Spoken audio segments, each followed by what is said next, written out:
यशस्वी होण्यासाठी जीवनात काही ठराविक तत्त्व अंगीकारावी लागतात. आपल्याला खरंच काय हवं आहे हे ठरवणं हे पहिलं पाऊल असतं. कारण ध्येय नसेल तर प्रयत्नांची दिशा हरवते.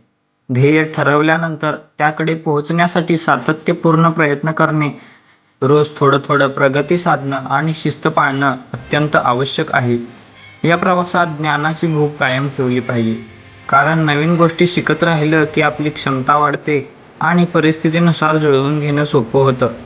अपयश आलं तरी त्याला घाबरायचं नाही. उलट त्यातून शिकून पुढच्या वेळेस अधिक ताकदीने उभं राहायचं. सकारात्मक दृष्टिकोन ठेवणं खूप महत्त्वाचं आहे. कारण जसा विचार तशी कृती घडते. म्हणूनच नेहमी मी करू शकतो हा विश्वास स्वतःमध्ये जागृत ठेवला पाहिजे. योग्य आणि प्रेरणादायी लोकांच्या सहवासात राहिलं तर त्यांच्याकडून अनुभव, मार्गदर्शन आणि ऊर्जा मिळते. दुसरीकडे नकारात्मक विचार करणाऱ्या लोकांपासून दूर राहिलं तर आपलं मन आणि ध्येय दोन्ही स्वच्छ राहतात. जीवनात यश मिळवण्यासाठी मोठे मोठे वेगवान प्रयत्न आवश्यक नसतात. सातत्याने केलेला प्रामाणिक प्रयत्न, शिस्त, शिकण्याची तयारी आणि आत्मविश्वास या गुणांच्या आधारेच खऱ्या अर्थाने माणूस यशस्वी होतो.